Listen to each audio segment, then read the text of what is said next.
Efa tonga amin'ny fotoana conférence anjely telo mitondra afatra miatra manaina.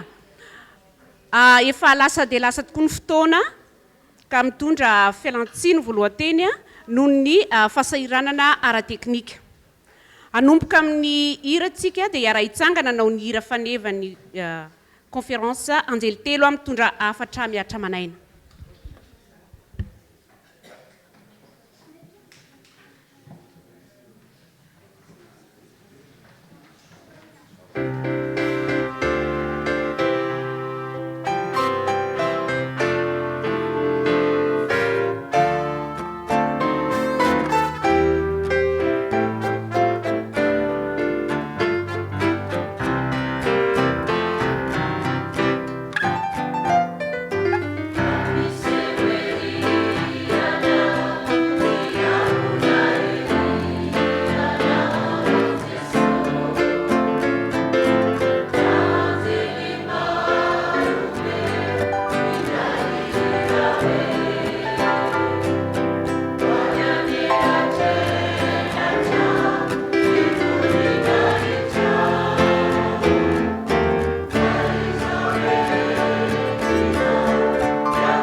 Anondrika ny lohantsika hivavakintsika. Riray-pahary izay nandahatra ny fotoana rehetra androany. Misaotra indrindra satria afaka manatrika an'izao fotoana izao zahay, afaka miaino, afaka mahafantatra ny hoavinay manontolo. Koa ndreto izay Andriamanitro, efa nomenao ny famelan-keloka. Koa indreto izay mino fa voavela heloka eo anatrehanao. Ary mbola misy fahalotona izay tsy afaka ao anatinay noho ny tsy fahalalanay, mamindrafo aminay anio, mamelany helokay, ka oka adio noho ny amin'ny ran'i Jesosy Kristy Tompo, izay rehetra miaino sy manatrika an'izao fotoana izao. Ray malalo apetraka tanteraka eo aminao ity fotoana ity, ary ny pasteur Ravonjy Samuel, izay nifidinao hitondra ny teninao anio, dia angatanay Andriamanitro ho feno fanahy mahery avy aminao. Ka tsy amin'ny fahalalana, tsy amin'ny hery sy ny fahatanjahana no hitoriana ny teny eto fa amin'ny fanahinao rery ihany. Ary izay rehetra mandre ny teny, izay rehetra mahita ny zavatra rehetra izay lazainy eto, Andriamanitro angatanay mba ho tonga fiovana lehibe eo amin'ny fiainana izany. Tsy korisa fotsiny izany ka anjaro nenina ny androandroany, fa hitondra fanazavana lehibe zay ao anatin'ny aizina ary hitondra fiovana ho an'ireo zay mbola tokony roso amin'ny hafanany eo aminao. Fitiavana mandrakizay ny tiavana ho anay dia misaotra indrindra satria manana anjaran'izay androany. Misaotra noho ny amin'ny anaranao Jesosy Kristy. Amen. Miara-mipetraka tsika. Dia faly miarahaba atsika izay tonga vory eto ny fiangonana malagasy Adventista Étoile Ciel Saint-Cloud. Misaotra indrindra noho ny fahafoizanareo fotoana ary noho ny fahalianana satria namaly ny antsonareo. Misaotra nareo ihany koa izay manaraka ny tranokala mijery mivantana an'izao fandaharana izao satria manana tombontsoa manokana nareo ka dia arabaina mahita izany fandaharana izany. Tsy ho lava teny fa anomboantsika n'izao conférence izao koa dia misy hira izay ifandimby ho ataon'ireo zanatsika sy ho ataon'ny chorale tanora sy ny chorale lehibe. Dia isesy ny Maranatha Junior zany no mitsangana voalohany manao ny hira.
Bonjour à tous.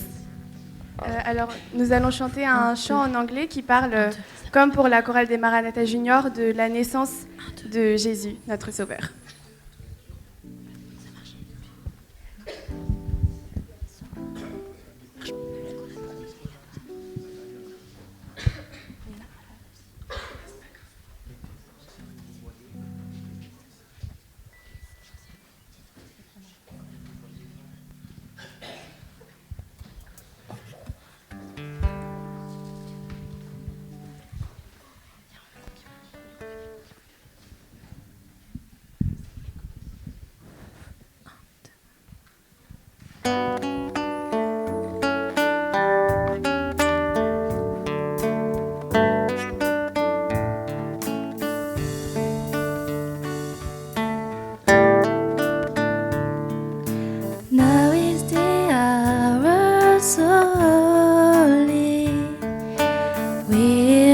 church bells chime, sharing this magical moment will come in Christmas time.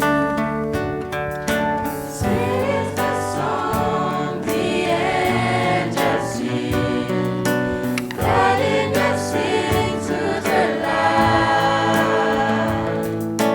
No matter what, we're not alone. The star is shining tonight.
omaly a nazavaina teto a ny fitsaran'andriamanitra izay mitondra vaovao mahafaly. Androany a andro faefatra faradoboka androany. Andro faefatra amatarana ny hoavinao mazava. Mamaritra ny hoavinao a ny safidy a izay atao. Pasteur Ravonjy Arvely Samuel no amelabelatra amintsika an'izany lohahevitra lehibe zany, ko manasa antsika ampitiavana oliana anaraka hatramin'ny farany an'izao famelabelarana izao. Mentsika ny pasteur ny fotoana.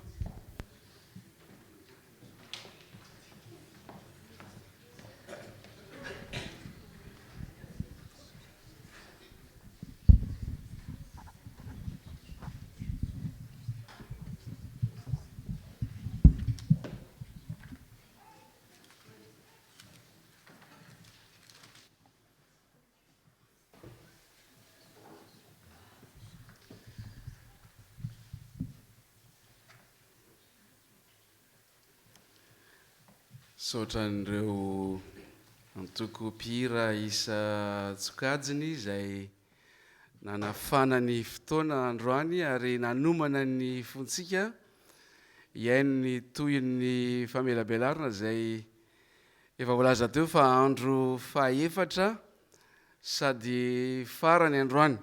Mahafinaritra ny ilazan'ilay avantsika teo azy hoe faradoboka fomba fiteny any Madagasikara io hoe faradoboka io, ka asana hidoboka izy ity androany a, fa dia ilazana fotsiny hoe fotoana farany iarahantsika eto ity androany ity, ko dia miarabantsika rehetra tompoko lahy sy tompoko vavy, ry havana sy tapaka rehetra, ianareo koa izay manaraka amin'ny internet mivantana na any aoriana kely any a an'izao famelabelarana ny tenin'Andriamanitra izao. Araka nefa fantatsika moa dia ny bokin'ny Apokalipsy no ny anarantsika teto, ary efa andro faefatra izao. Tiako ny mampatsiaro amintsika ilay anisan'ny teny voalohany voasoratra amin'ny Apokalipsy, tsy ery amin'ny écran ery izy fa holazaiko aminareo fotsiny le izy hoe Apokalipsy toko voalohany 9:7 hoe sambatra zay mamaky sy ny miaino ny teny'ity faminaniana ity ka maninona tadinareo ve? mitandrina zay voasoratra ato anatiny fa antomotra ny andro. Averina foana io hoe antomotra ny andro io. Io andro antomotra io ve ny alatsinainy 13 mai? Inona lay andro antomotra araka nefa hitantsika teto? Ny amaran'Andriamanitra ny tantarany ty tany ty amin'ny fiverenan'ny Kristy ety an-tany. Fanantenana mahafinaritra lehibe. Antomotra ny andro ary sambatra ny miaino, ny mamaky sy ny miaino ny teny ty faminaniana ity dia ny bokin'ny Apokalipsy, ka mitandrina zay voasoratra ao anatiny fa antomotra ny andro. Hitantsika teto ireo lohahevitra telo voalohany. Ny voalohany moa dia hoe ny tanjona kendren'Andriamanitra efa nisoratra teo izy dia tsy inona fa ny hamonjy atsika. Tanjona lehibe zany. Zany ny agendan'Andriamanitra, zany hoe ny lahadinika, zany ny programany ireo anjely marobe dia anatanteraka ny fanavotana atsika. Zany no asan'ny fanahy masina, anatanteraka ny fanovanany fotsika, ahatonga atsika andresy ny fahotana. Zany ny programany lanitra manontolo. Dia hitantsika koa ny lohahevitra faharoa teto dia ilay manao hoe manana filamatra roa sosina ny mpandresy amin'ity ady ifanaovany tsara sy ny ratsy ity. Inona moa ireo filamatra roa sosina ireo? Matahotra an'Andriamanitra sy manome voninahitra azy. Ary ny lohahevitra fahatelo izay hita teto maly moa dia hoe ilay fitsaran'Andriamanitra zay amperinasa mihitsy izy ireo ankehitriny any an-danitra any. Io fitsaran'Andriamanitra io zavatra tsy tokony ampiororo fa vaovao mahafaly izy io satria raha vao vita io fitsarana io ary izy moa mpisolo vavanao amin'io Jesosy Kristy raha vao vita io fitsarana io a dia tonga ilay farany ho avy Kristy. Hitantsika moa hatramin'izay fa ireo lohahevitra telo ireo zany a nahitantsika ny afatry ny anjely roa voalohany satria moa le lohateny ankapobeny dia hoe anjely telo ao nantoyny tondra afatra miantra manaina ho anao fa ny lohahevitra ho jerentsika androany a dia tsy inona fa ny afatry ny anjely fahatelo isy anjely telo izy ireo ny androany zany a dia ny afatry ny anjely fahatelo hita ao amin'ny apokalipsy toko faha 7:40 ary le lohateny moa dia hoe safidy mazava ny ho an'ny mponina rehetra eto ambony tany safidy mazava zay mamaritra ny hoavinao mandrakizay. Indroary a hitantsika eo amin'ny écran ilay toko sy andininy a momba n'ilay afatry ny anjely fahatelo ohatrany tsy mandeha le écran kely ato a mahafinaritra be rehefa samy mandeha izy roa reo. Io a somary lavalava ilay afatry anjely fahatelo fa hovakitsika izy a ary nisy raha ikeo dia anjely fahatelo nanaraka ireny ka nanao tamin'ny feo mahery hoe raha misy miankohaka eo anatrehany bibidia sy ny sariny ka mandray ny marika eo amin'ny androny na eo amin'ny tanany dia izy koa no isotro ny divay ny fahatezeran'Andriamanitra zay nahidina tao anatin'ny kapoky ny fahatezerany tsy miaroaro zavatra sady ampijaliana amin'ny afo sy olofara eo anatreny anjely masina sy eo anatreny zanak'ondry izy ary ny setroko ny fijaliany dia miakatra mandrakizay ary tsy manam-pitsararana na andro na alina zay miankohaka eo anolohan'ny bibidia sy ny sariny na zay ny mandray ny mariky ny anarany. Ity anjely ity anjely fahatelo ity a dia tahaka an'ilay anjely voalohany ny afatra entiny a dia ataony koa amin'ny feo mahery zany hoe afatra miezinezina zany izy ity afatra manetriketrika mavesa-danja ary hitantsika eo amin'ny toko sy andininy io a fa fampitandremana faran'izay mahery vaika no entiny ity anjely fahatelo ity satria ahoana ozy raha misy olona miankohaka eo anolohan'ny bibidia sy ny sariny dia izy koa no isotro ny divay ny fahatezeran'Andriamanitra fampitandremana lehibe zany raha miankohaka eo anolohan'ny bibidia dia isotro ny divay ny fahatezeran'Andriamanitra.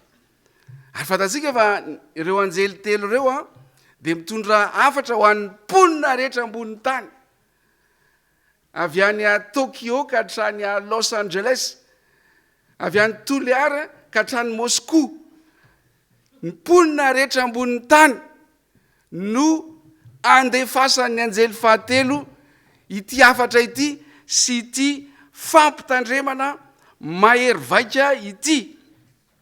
Mazava ho azy ry hava-malala fa tsy maintsy fantarina hoe iza moa ity bibidia ity satria lazaina eo ny hoe raha vao miankohaka anatreny bibidia ary hoe inona ilay sariny ary inona koa ilay mariky ny bibidia tsy maintsy fantarina daholo zany satria fampitandremana izy ity ka tsy isy zany a araka ny fiteny malagasy ny hoe tompotrano miono azotsika hoe zany tompotrano miono zany hoe lazaina amintsika le izy le fampitandremana nefa tsy fantatra koa hoe izy zany zay ny hoe atao tompotrano miono a ilay olona. Efa hitantsika teo aloha rehefa nanao ny famitinana ny apokalipsy toko faha 12 sy faha 13 isika hitantsika fa ireo bibidia roa ao amin'ny apokalipsy toko faha 13 dia fahefana roa lehibe amperinasa eto ambonin'ny tany saingindrisy fa ampiasain'ilay dragona dia izy satana izany a amitaka ny mponina ambony tany zay any mantsy ny agenda teneko fona amin'ny teny frantsay le hoe agenda zany hoe programmanasany ny fandaharan'asan'ny satana le dragona ilazany apokalypsy azy a dia ny amitaka ny mponina ambony tany mpamitaka izy séducteur zany hoe mamitaka ny tanjona dia efa hitantsika teto miveribera fa hoe hitaona ny olona eto ambony tany ny dragona andika ny didin'Andriamanitra hiataka amin'Andriamanitra na ilaza mihitsy hoe tsy misy tsony Andriamanitra lazaiko teto maly aza fa misy filôzofy anankiray nilaza hoe maty Andriamanitra asa nataiza ny nahitany ny fasana nataiza fa dia zany nefa dia manan-kery mandaitra amin'ny olona zany fitaka bevava izany izany eo ambadika izany rehetrarehetra zany le fahavalon'Andriamanitra hatrany hatrany ary hitatsika hatrany amin'ny voalohany koa hatrany amin'ny saedena zay toerana nametrahan'Andriamanitra ny olombelona voalohany indrindra Adama sy Eva izany efa hitatsika hatrany edena ny fitaka ataony satana zany mba azahoany mamitaka ny Adama sy Eva tao amin'ny saedena dia inona nataony niditra tao amin'ny saedena izy tsofoka tao amin'io saedena nisany Adama sy Eva io izy ary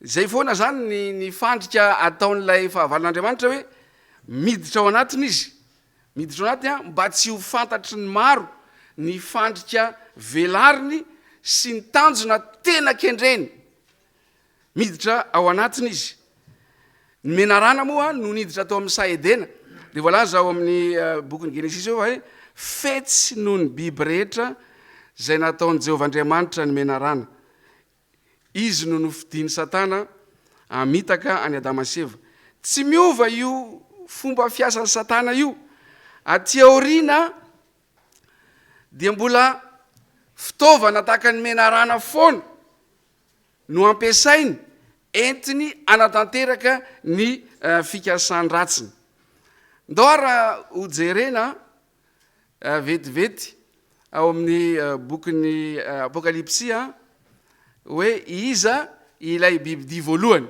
famitina zany no ataontsika eto misy bibidia roa mantsy ampiasain'ny satana ao amin'ny eo amin'ny tantara hita ao amin'ny bokyny apokalypsy toko 17 zany lay bibidia voalohany zavatra tiana ho ampatsivina vetivety dia zao hoe tamin'ny andro nanoratany Jaona apôstôly ny bokyny apokalypsia dia ny fanjakana romanina no fanjakan-dehibe na hoe empire zany nanjaka tamin'izany fotoana izany reo raha ampatsivina vetivety ny fanjakan-dehibe nisy talohan'ny fanjakana romanina voalohany fanjakana babylonianina 605 hatramin'ny 538 avant Jésus-Christ ny manaraka zay dia ny empire médo-persan 538 ka hatramin'ny 331 avant Jésus-Christ zay le dikan'le BC Stefano Tsitsipas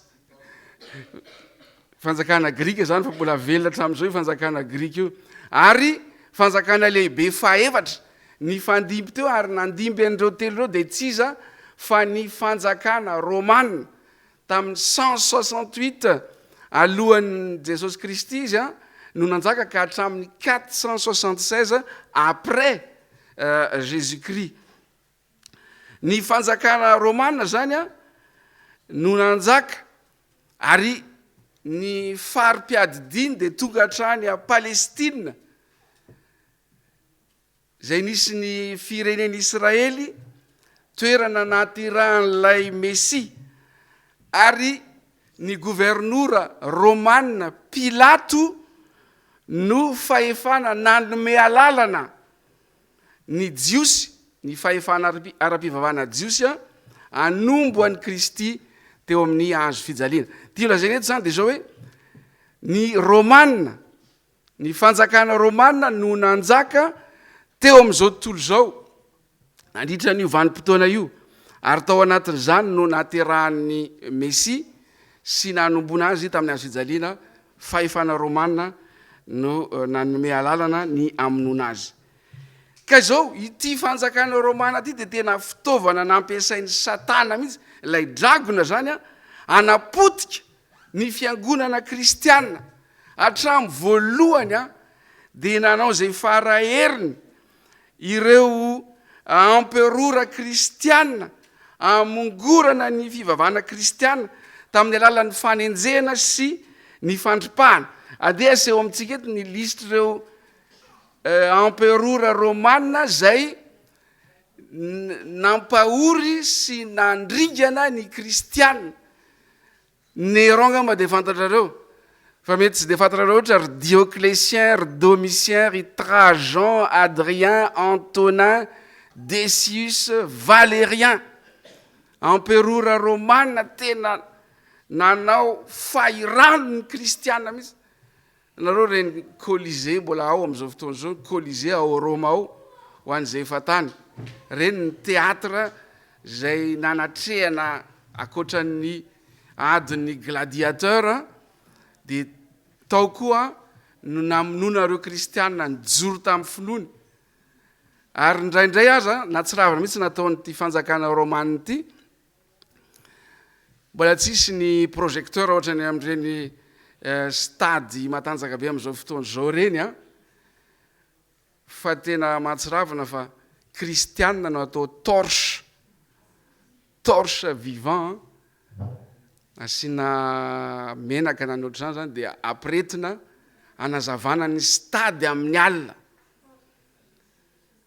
amin'ny fety sy zavatra mahatsiravana ataon'izy ireo dia mameno stady ry zareo kristianina no ampiretina.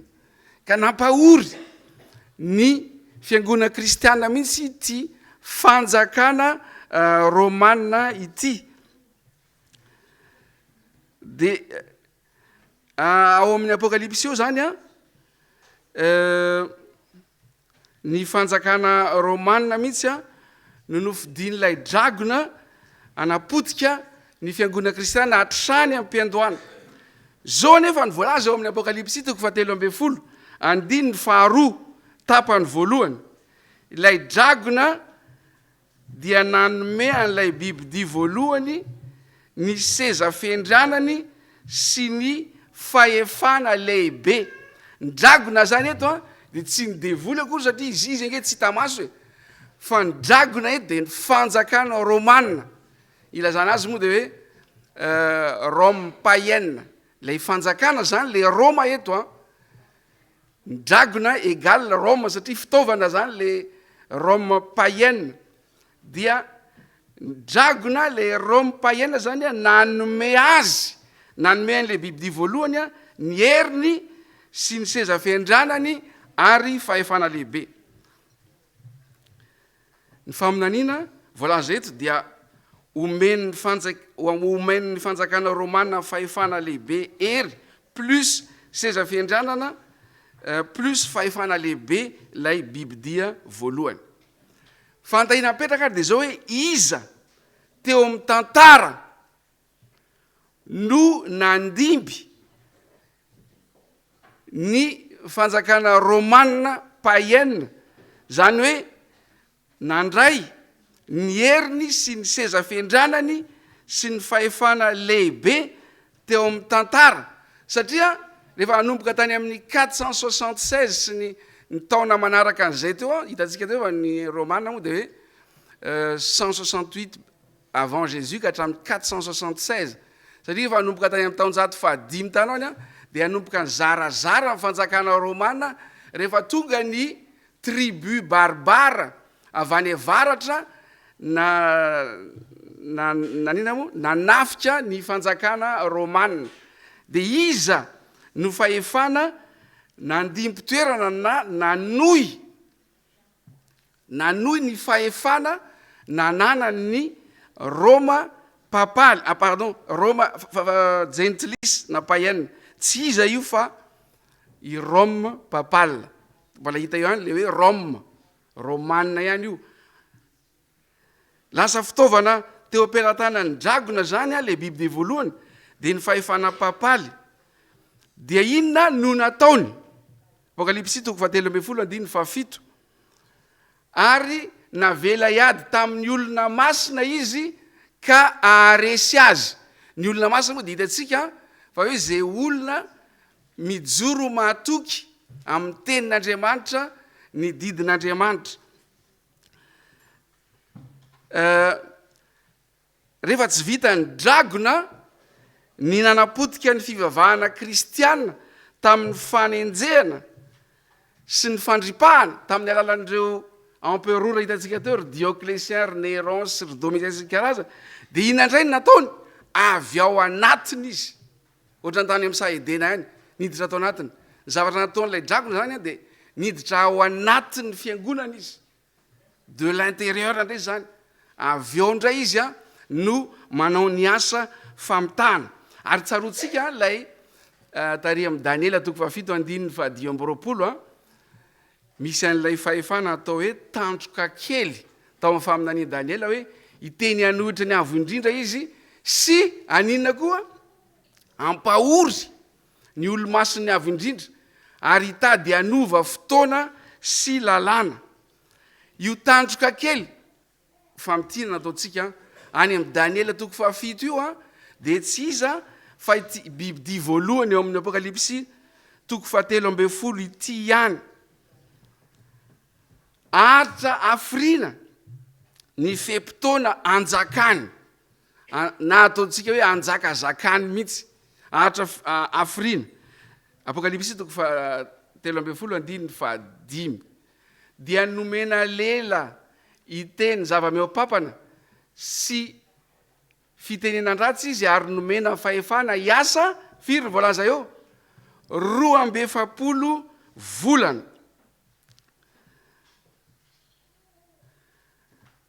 Eo zany a apetratsika aloha iny hoe 12 volana iny iverenina leo amin'ny Daniela 7:10 de hoe iteny anohitry ny avo indrindra izy sy ampahory ny olo-mason'ny avo indrindra ary hitady anova fotoana sy lalàna ary atolotra eo an-tanany ireo ambara-patapitry ny fetrandro ray sy ny fetrandro roa ary ny antsasaky ny fetrandro. Misy fepitona koa amin'ny Daniela 7:10 de hoe fetrandro ray sy fetrandro roa ary antsasaky ny fetrandro. Asa raha aojenonge ny écran ny cliché manaraka ny teny hoe teny hébreu hoe idanina io le hoe fetrandro dia midika hoe taona. Idanina zany amin'ny teny hébreu de hoe taona.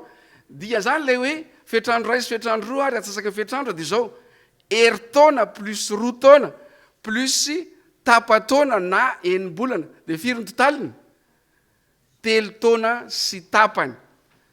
Zay zany a lay fetrandro ray voalaza eto ary ambony hoe 12 volana ny ato amin'ny Daniela 3 taona sy tapany.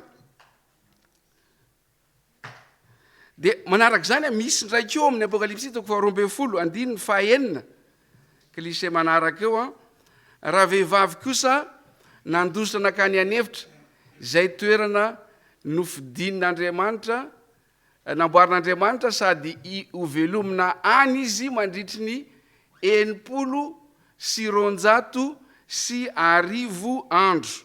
Ny vehivavy moa de fa hitantsika teto fa fiangonana zay mankatoa an'Andriamanitra. Andao jerena miaraka reo fepitona telo ireo ry havana 12 volana 3 taona sy tapany ary 990 andro. Ny fanisana moa tamin'izany de le antsoina hoe calendrier lunaire ka ny ray volana dia 30 andro. Raha apokalipsy 13 zany de hoe 12 volana zany fois 30 de manome firy 1260 andro. Daniela 7:10 3 taona sy tapany firy zany 36 volana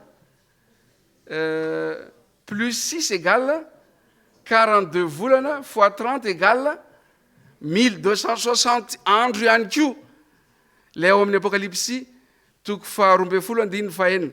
hitantsika eto zany fa le fetrandro iasany ty ilay hoe bibidia ty a na tany amin'ny Daniel na apokalipsy toko 12 na apokalipsy toko 13 a dia fempotoana iray ihany ireo fempotoana iray ihany ireo ary efa hitantsika tany aloha fa eo amin'ny faminaniana ny indray andro mira firy heritaona Ezekiel toko 4:4 iny ka ny 790 andro zany mira 790 taona zay lay fempotoana aretan'ny fanjakazakany lay bibidia voalohany.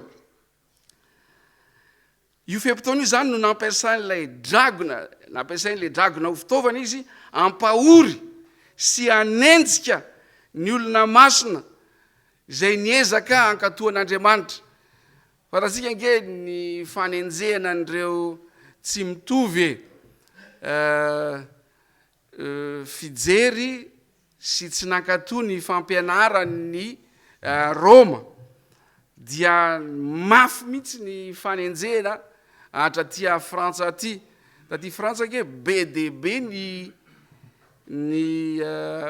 protestante raha protestante moa dikany de hoe miproteste zany hoe tsy manaiky ary nisy fandripahana ny protestante anaty tsy ravina teto Frantsa teto fantatrareo ilay hoe nuit de Saint-Barthélemy zay nandripahana kristiana protestante analina maro nandritra nyty 790 taona ity de ohatra iray fotsiny zay ka izao fantahina petraka hoe oviana no nanomboka lazo laka ilay bibidia voalohany ity de tsy iza moa zany fa i Roma papaly satria nanomboka teo de nandritry ny 790 taona no nanjakazakany tanteraka mihitsy.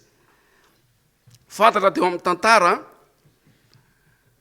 fa ny Roma papaly no ohatrany hoe nanampy ny Roma païenne na ny fanjakana romana zany tamin'ny fandresena ny fahefan'ny Ostrogoth tamin'ny 538 teo no tena nanomboka naka ny toerany teo Roma ny eglizy romane 538 zany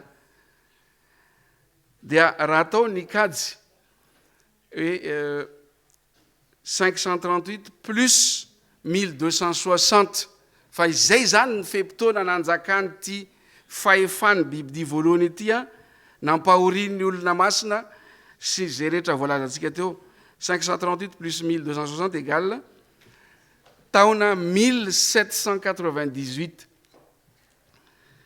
ina no nitranga tamin'ny 1798 tao anatin'ny le fantatsika tsara eto Frantsa hoe révolution française isika tao anatin'ny révolution française niditra tao Roma ny général Berthier ny rahan'ny empereur Napoléon nitarika ny tafika frantsay izy ary dia nambarany fa tapotra hatreo ny fahefana politika teo ampelantanan'ny papa ary nentiny no gadrainy tany Valence ny papa Pie VI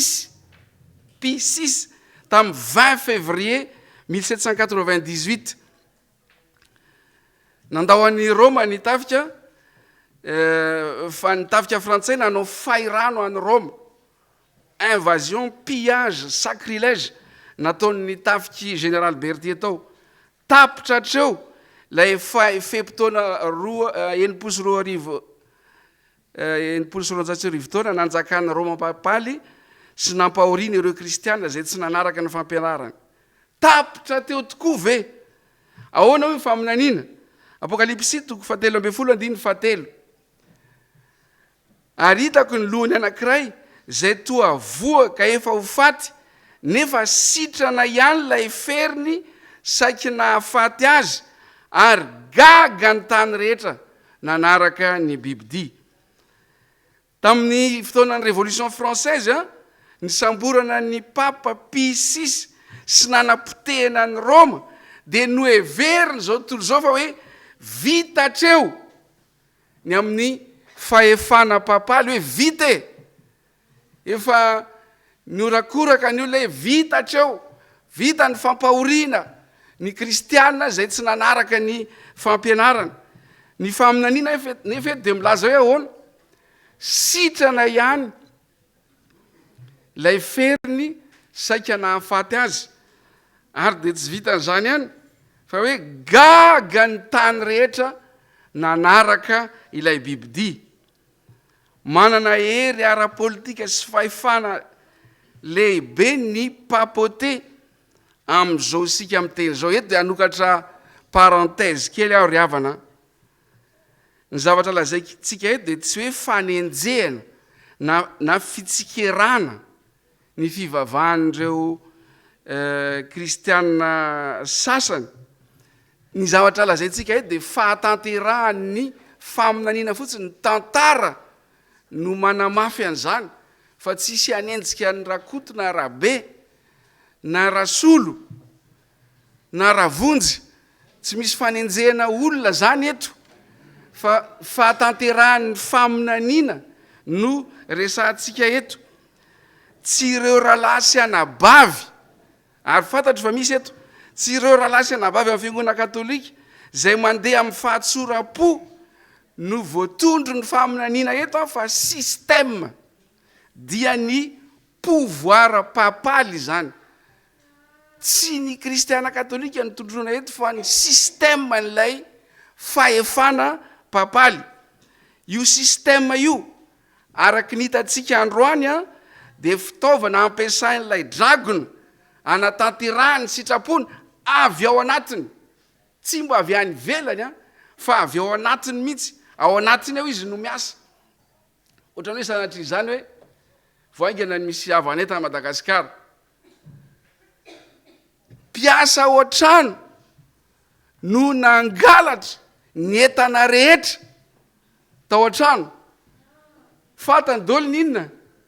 Ny ora andehana ny renim-pianakaviana, fantany lasa mandeha mianatra ny ankizy, fatany daholo, fatany hoe atsy ny misy ny anina, atsy ny misy ny anina. Vo tamin'ny herinandro lasa teny hoe zany, lasany daholo ny entana rehetra, satria nahoana? Avy ao anatiny izy. Nalaina ny alika amin'ny brigade canine ny gendarmerie, dia nakaiza ilay alika, tonga dia nakeo ambaravarany ilay mpanampy an-trano io, dia nitokona teo. Zany mantsy ny fandehan'ireny alika ireny, dia nitokona teo izy. Dia ina nolazain'ilay mpanampy? Tsy za mihitsy zany. Hatramin'ny farany izy dia nanohitra hoe tsy izony, nefa ilay alika tsy nihetsika teo. Ka izay le hoe avy ao anatiny. Aiza moa no ahafantaran'ny olona hoe fitaka izy ity nefa zavatra ao anatiny ane? Avy ao anatiny devoly na ilay dragona no manao ny asany amtahana ny olona mandeha amin'ny fahatsoram-po. Ka izay no mahantsoavan'ny bokin'ny Apokalipsy milaza amin'ny olona hoe zao neny ao ambadika io, iza no ao ambadika? Le dragona no ao ambadika.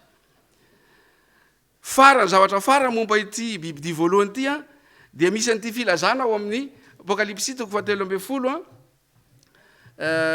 ity, dia le hoe vakina Apokalipsy io, indro ny fahendrena, Apokalipsy 17 aoka zay manatsaina anisany isan'ny bibidia, dia fanisan'olona izany, ary 490 no isany. Tsy vaovao amin'ny fiangonana kristiana ao anatin'ny réformation, fa ny titre anankiray entin'ny papa dia ilay hoe Vicarius Filii Dei, na hoe vicaire du Fils de Dieu. Ka rehefa atao ny fanisana amin'ny chiffre romain amin'ny titre voalohany entin'ny papa io, dia zao ny zavatra hita. Hitanareo ve? Io zany lay hoe aiza le anina kely? Ohatra kely le soratra? Io zany le izy io tia lay hoe Vicarius Filii Papa zany dia vicaire du Fils de Dieu. Dia ny chiffre romain dia fatatsika fa ny chiffre romain dia ny V zao 5, ny 1, ny I, 1, ny C, 100. Dia ny U tsisy U moa ny any amin'ny chiffre romain fa V ihany dia U.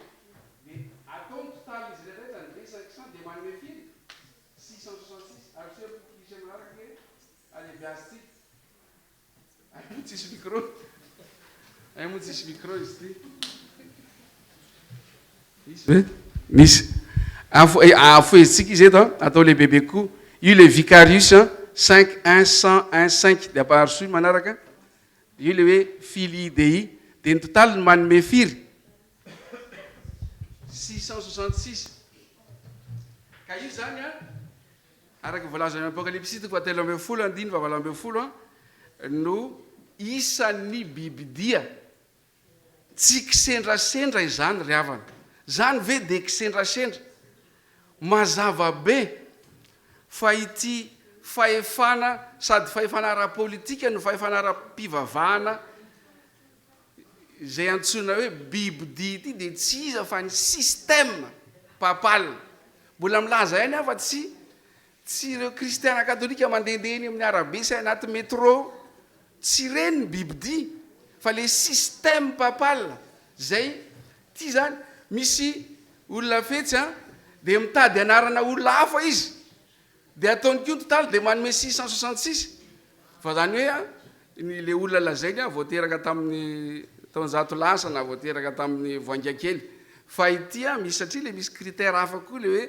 1260 taona no nanjakany dia tsy fa ity dia izy rehetra mihitsy mifanandrify avokoa zay ny amin'le bibidia voalohany fa ny bibidia faharoa indray no jerentsika izao zay efa hitatsika tamin'ny lasa fa hoe mifanolo-tanana ny bibidia voalohany sy ny bibidia faharoa jerentsika ary tokosediny misy an'le bibidia faharoa hitako fa indro nisy bibidia raikio niakatra avy tamin'ny tany ary nanatandroka roa tahaka ny any zanak'ondry izy sady ny teny tahaka ny dragony ary ny fahefana rehetra nanana ilay bibidia voalohany dia asehony eo anatrehany ary ny tany mba amin'izay monina eo aminy dia asainy miankohoka eo anoloan'ilay bibidia voalohany zay efa sitrana tamin'ny feriny saiky na faty azy marina eto fa ity bibidia faharoa ty zany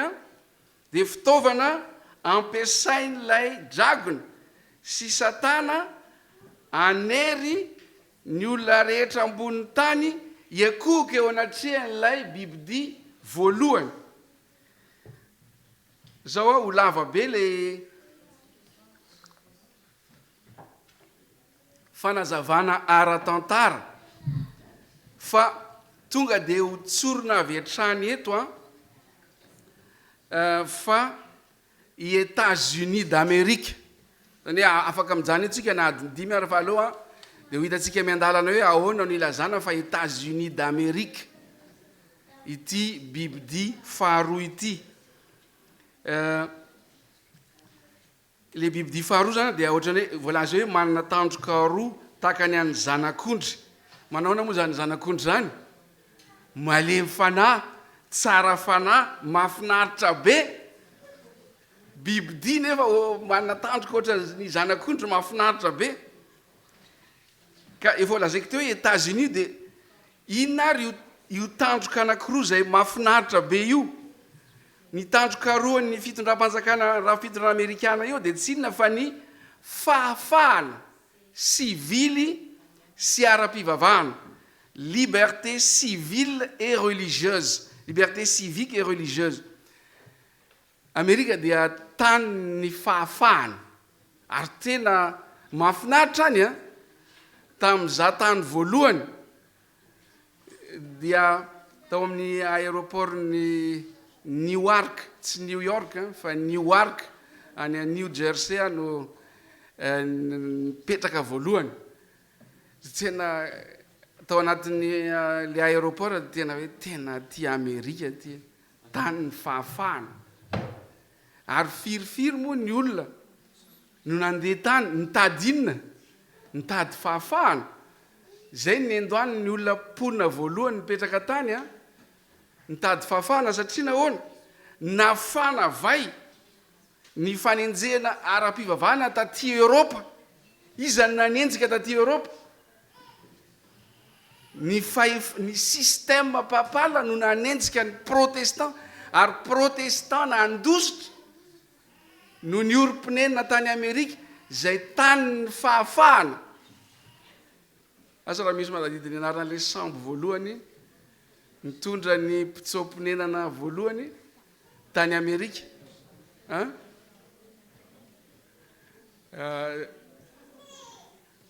ny sambo voalohany mitondra ireo olona zay nandositra ny fanenjehana ara-pivavahana ka nandritry ny taona maro dia olona nandositra ny fanenjehana ara-pivavahana no nameno any Amerika ary tany voalohany dia tsy nisy afa-tsy protestant zany ny mponina tany Amerika tany tena hoe berceau ny protestantisme isan-karazany mihitsy États-Unis d'Amérique zao nefa ny zavatra manaitra natany fahafahana ara-pivavahana ary États-Unis dia ina voalaza eo asa mandeha firy iteny tahaka ny dragona izy jereo raha misy zay andiny manaraka zay eo ambany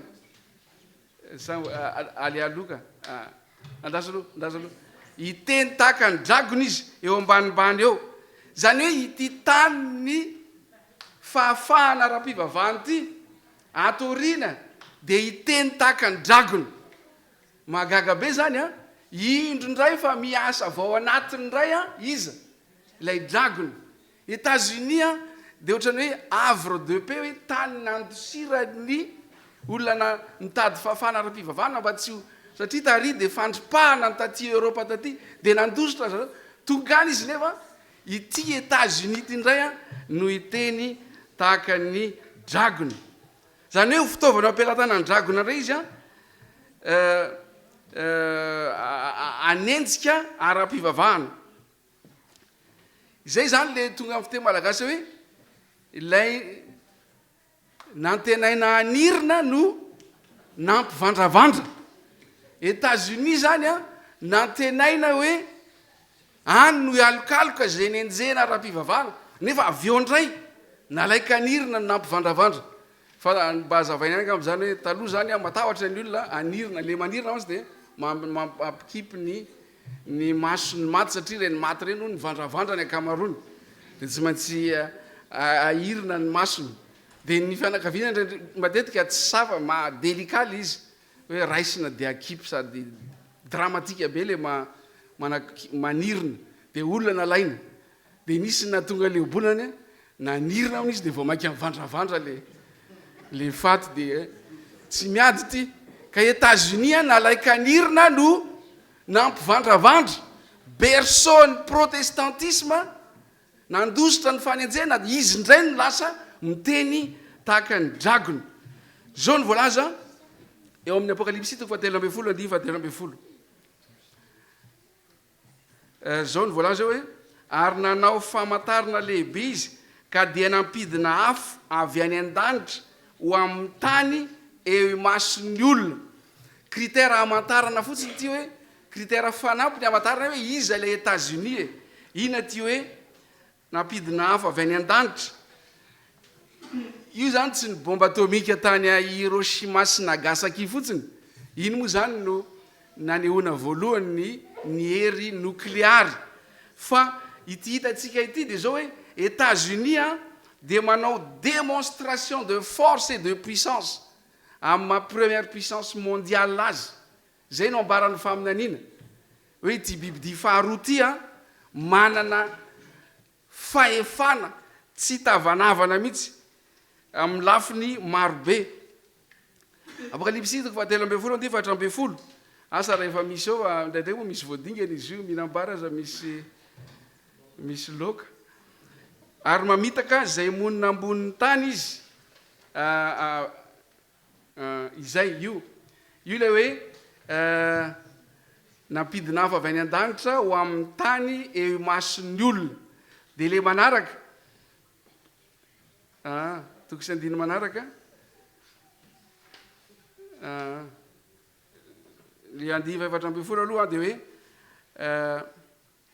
nilaza zay monina ambony tany izy a anao sary ho an'ny bibidia zay voan'ny sabatra nefa velona ihany mamitaka ny agenda ty fahefana ara-politika matanjaka ity mamitaka zay ambon'ny tany navela anisy ny sariny bibidia izy mba ateny ampiteny sariny bibidia sy ampamono zay rehetra tsy mety akohako eo an'lohan'ny sariny bibidia zava-doza ity tranga ity ry havana satria nahoana araky ny hita tany apokalipsy toko 17 dia zao États-Unis no amoaka lalàna hampamono zay rehetra tsy mety miakohaka eo an'lohan'ilay bibidia voalohany mba azo nareo an-tsaina ve zany États-Unis misy andry Donald Trump io no amoaka lalàna anery ny olona rehetra eto ambony tany eo kohaka eo anatrehan'ny système papal zany no zavatra hitranga eto amin'ity planeta ity zany zavatra hitranga eto amin'ity planeta ity mbola tsy tanteraky zany mbola ho avy zany mbola ho avy izany zavatra ohatrany tsy mampino le izy ary misy olona rehefa mahita zany dia non c'est pas possible zany ve dia izy zany ve dia izy kanefa dia faminaniana voasoratra zany zany hoe ny faminaniana ao amin'ny tenin'Andriamanitra dia tsy maintsy ho tanteraka dia zao ny voalaza amin'ny apokalipsy toko 3 fa 9 sy 17 ary mipotra ihany le izy rehefa avy eo da lefaso ihany dia zao hoe mba tsisy azo hividy na hivarotra afa-tsy zay manamarika dia ny anarany bibidia sy ny isan'ny anarany zany no ataony États-Unis mamoaka lalàna izy mba tsisy azo hividy na hivarotra ina moa zany mivarotra sy mividy zany ianao ne tsy mananinina mihitsy raha tsy mividy na mivarotra zany hoe ity États-Unis ity zany aorina kely eo io États-Unis fatatsika io dia ampiasan'ny fahefany ara-politika anery ny olona rehetra ambonin'ny tany ka tsisy azo hividy na hivarotra raha tsy manana ny mariky ny bibidia na ny isan'ny anarany efa hitatsika tamin'ny teo aloha ry havana fa ny momba ny didin'Andriamanitra no tiany Satana harodana hatrany hatrany fitatsika tamin'ny lohahevitra faharoa teto zany fa lay mariky ny bibidia dia tsy inona fa ny fahefana zay no heveriny hoe nananana nanova ny lalàn'Andriamanitra fitatsika teo zay amin'ny Daniel toko 7 izy no anova fotoana sy lalàna ny lalàna zay novany dia ny didy fahefatra izy ary miassume amin'izany izy angambonareo amin'ny réseaux sociaux dia mahita an'izany fa hoe tsy mahamenatra ny système papal mihitsy no milaza hoe izahay amin'ny fahefana anananay no nanova ny sabata ho alahady tena miassume zany izy ny indraindray ny mialatsiny raha mbola zay ny protestant no miezaka mafy mihitsy manazava hoe ny alahady ny tena izy satria io no nitsanganan'ny tompo tamin'ny-baty miezaka mihitsy ny protestant anazava an'izay tena manao zay faraheriny izy aolana daholo ny toko sy andiny ao am-baiboly fa ny système papal dia milaza zay no nanovan'io ary milaza mihitsy ny système papal hoe ny protestant tsy mitombona mihitsy zatra ataondreo manaraka anay fotsiny izy milaza hoe misy réforme protestante nefa zay ataona ihany no arahana fa ny système papal dia milaza mihitsy hoe zay no nanovan'io fa io zay manana fahefana hanovan'io kanefa fatatsika tsara ny teny Jesosy hoe tsy tonga aho andravany lalàna fa anatanteraka ary ambara-patapitra zao to zao dia tsisy na litera ray na zanatsoratra ray aza ho foana mandra-pahatanteraka izy rehetra ka ny iverantsika dia hoe États-Unis zany no hery ampiasain'ny Satana tsy Roma mihitsy Vatican zay 44 hectare na dia manana arena tsy tavanavana azy io système papaly io anazy daholo ny reny ina moa ty Alpha Sud Alpha Romeo manana para be dia be izy amin'ny Fiat sy manana arena be fahefana lehibe nefa tsy izy no anerin'ny olona anohitra lan'Andriamanitra fa États-Unis any avy ao anaty ka tsy hitan'ny olona ntsony izay ale ary toa États-Unis indray ty no manino tsy fantatry ny olona ntsony hoe vazaha mody miady ve kanefa dia ny zavatra hitranga dia araky ny hitantsika eto ny mariky ny bibidia dia tsy inona fa nanovanany lalàn'Andriamanitra dia ny sabata ho alahady tsy miafina mihitsy fa atsika teo fa ary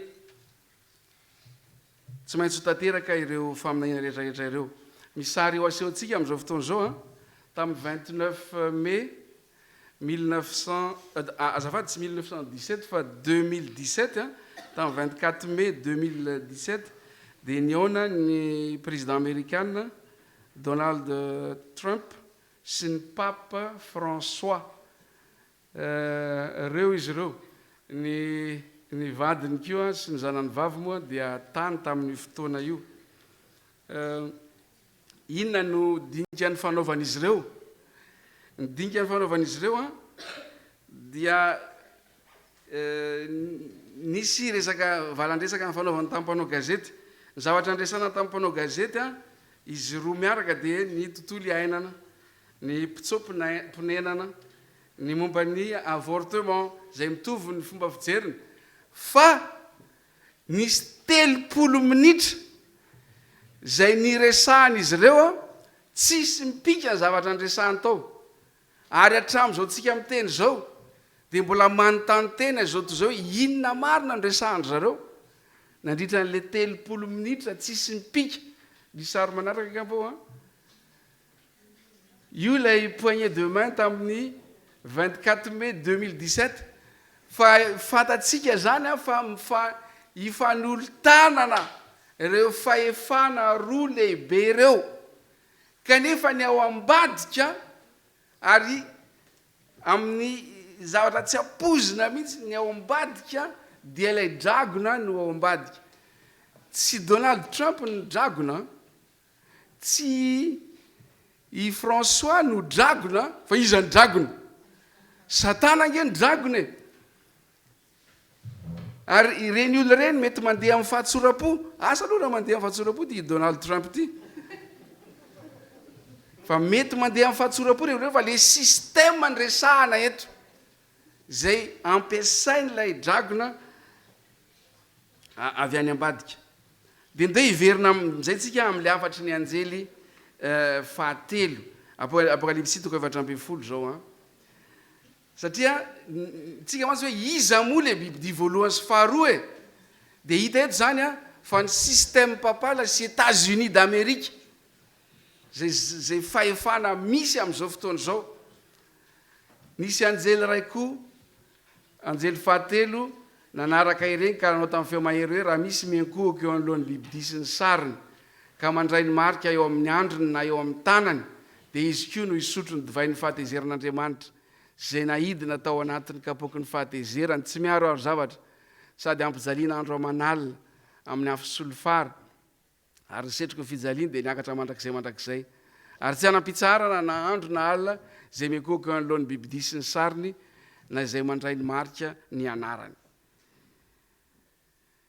ifan'olo-tanana izy ireo araka ilay sary talohany io kanefa ny fampitandreman'ny anjely fahatelo dia mazava be hoe raha misy miankohaka eo anatrehny bibidia sy ny sariny zany hoe milefitra eo anatrehan'ity fahefana ampiasain'ny dragona ity zany hoe ny teniny no arahany fa tsy ny didin'Andriamanitra ny didy avoakany no ekena fa tsy ny didin'Andriamanitra zay no atao hoe miankohaka eo anolohan'ny bibidia sy ny sariny bibidia dia tsy inona fa le bibidia faharoa zay anao ny fomba fiasan'ny bibidia voalohany ihany ny fahefanjakana ananany no ampiasainy anery ny olona anao zay tiany atao. Fampitandremana faharoa, mandray ny marika eo amin'ny andriny na eo amin'ny tanany.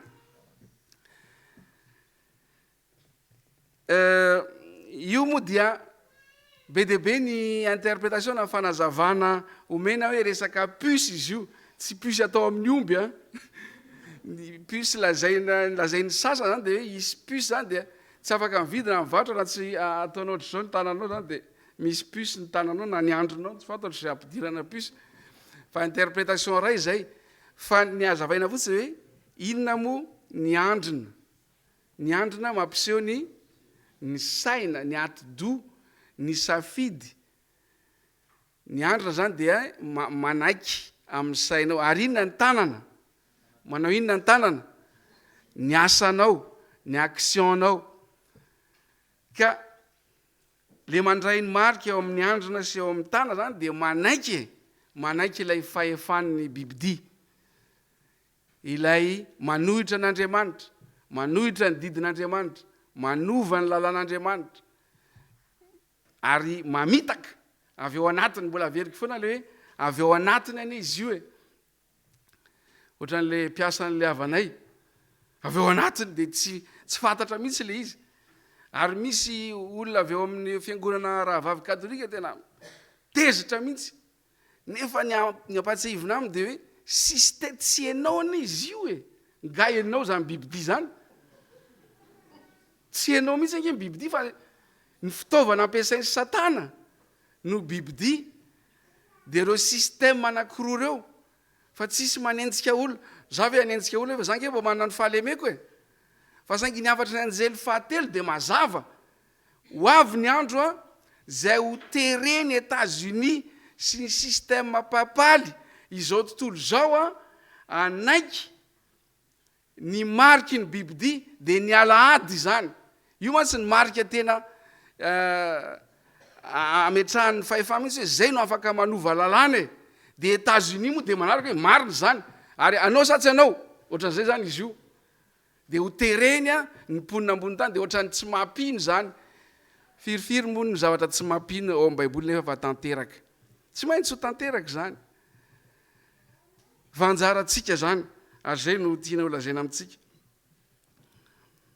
Miala nenina amin'izao tontolo zao, Andriamanitra amin'ny alalan'ilay anjely fahatelo hoe ialao, aza manaiky ho voafitaka, ary aza manaiky lembenana, fa ny tenin'Andriamanitra ihany. Amen.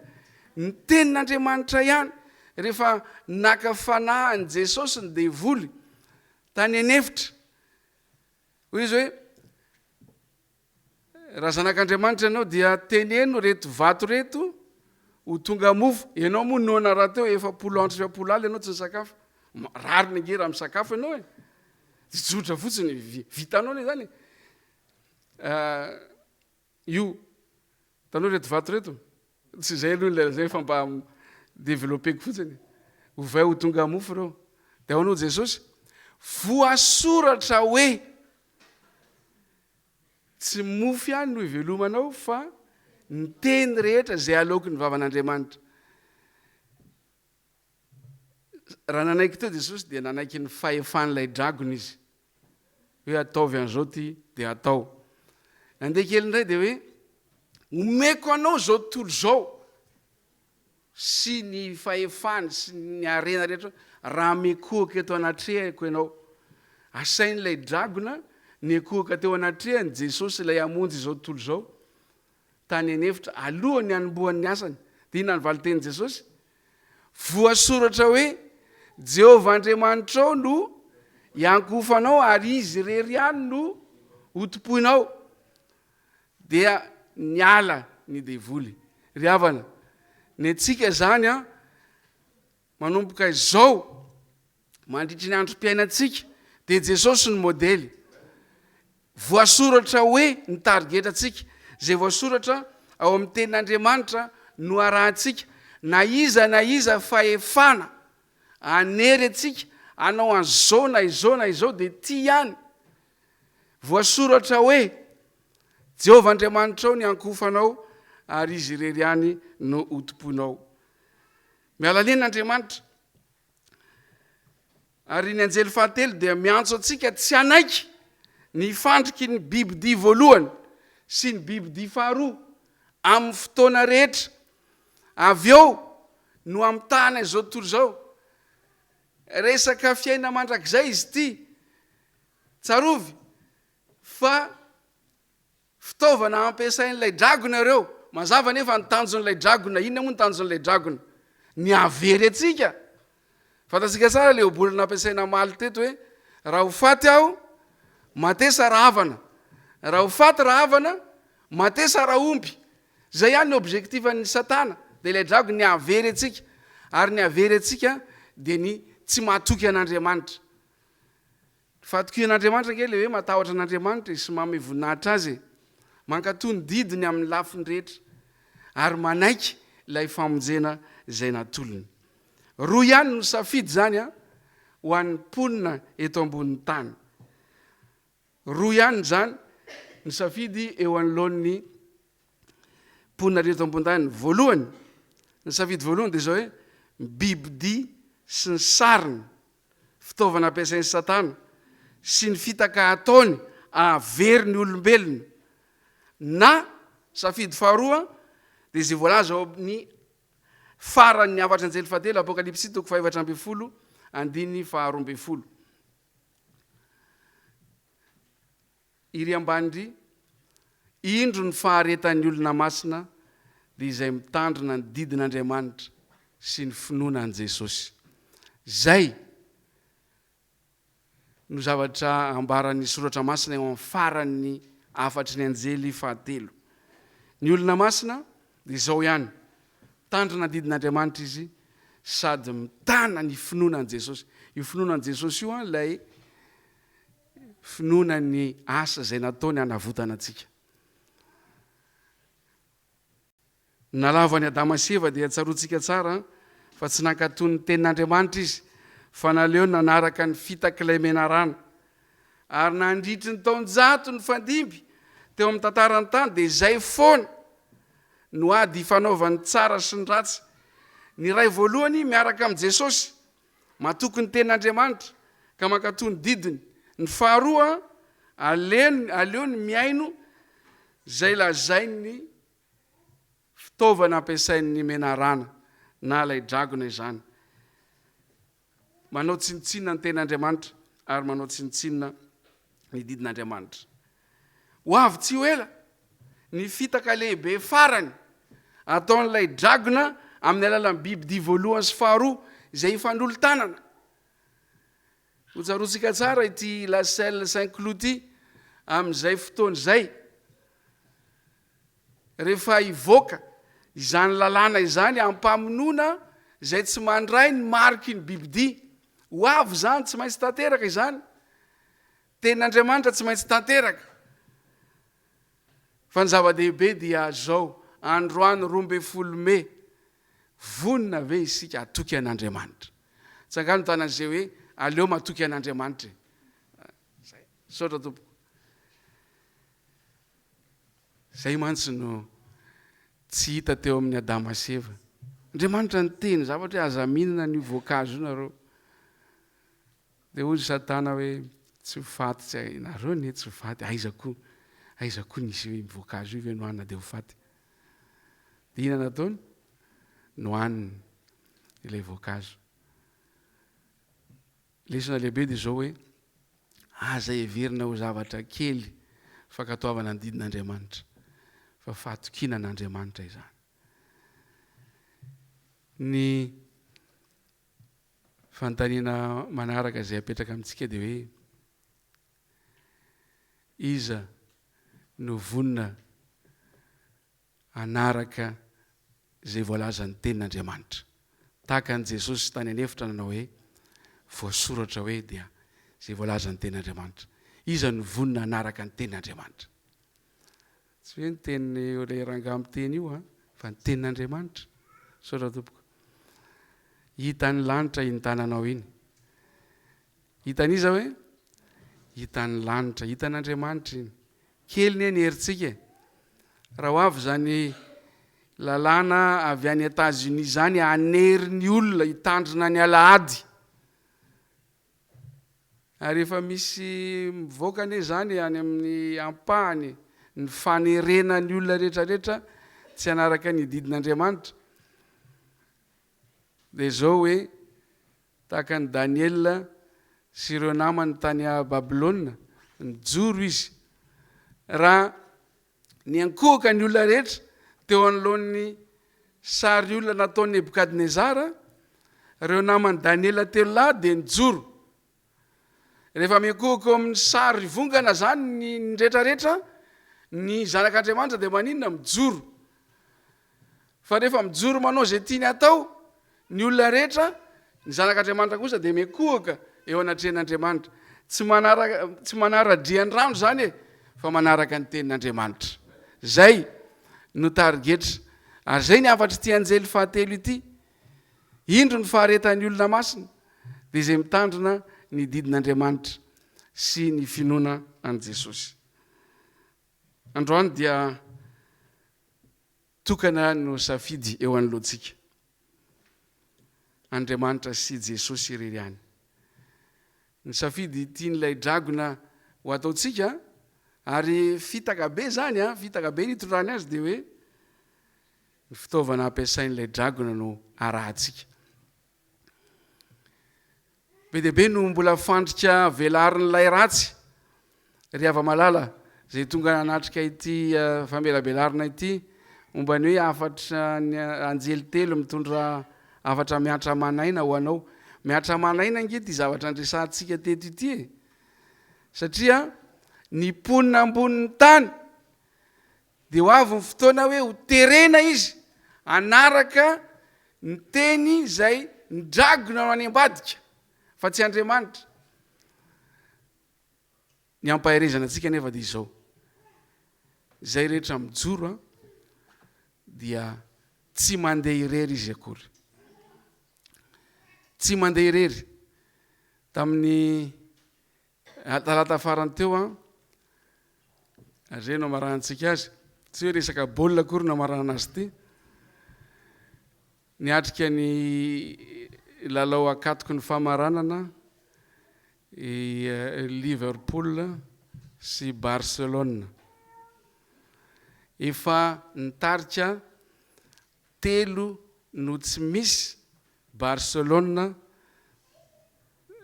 tany Espagne tamin'ny match aller 3-0 dia tany Anfield any Liverpool ny match retour. Liverpool zany dia mila mamono baolina 4 ary tsy tokony hahafaty Barcelone fa raha vao mahafaty Barcelone dia ahoana vita izy no hiatrika ny lalao famaranana dia nandeha ny baolina.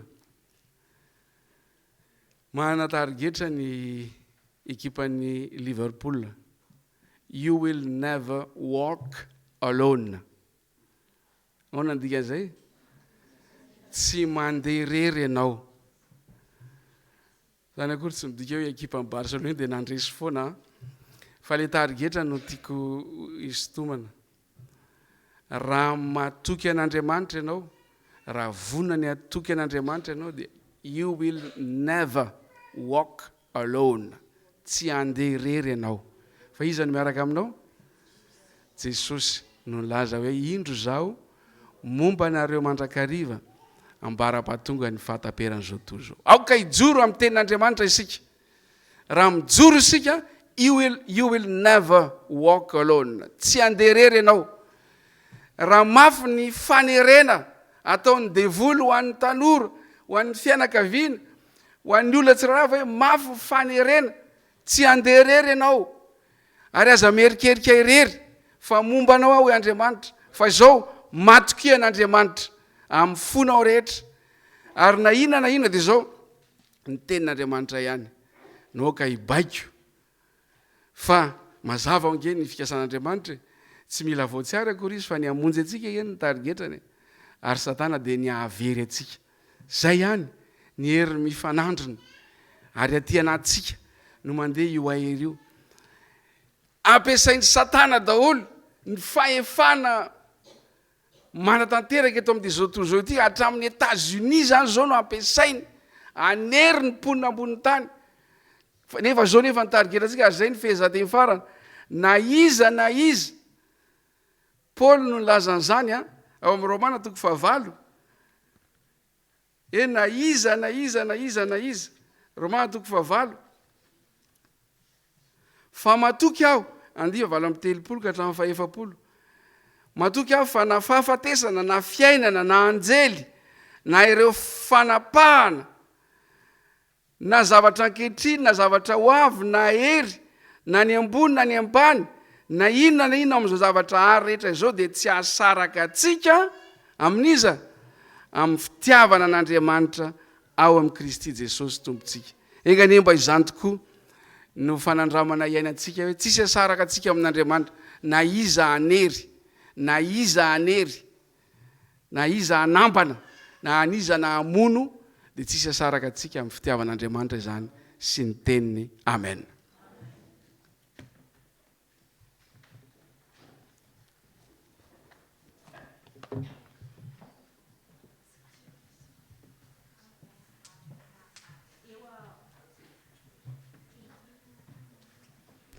Misaotra ny pasteur Rafonjavely Samuel tsika nataon'Andriamanitra fitaovana ampahiratana ny masom-panahintsika androany ka eo ampandiniana ny fitiavan'Andriamanitra amin'ny safidy izay atao dia hira ny chorale Maranatha.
Toute chose a une fin, même les bonnes choses. C'est dommage.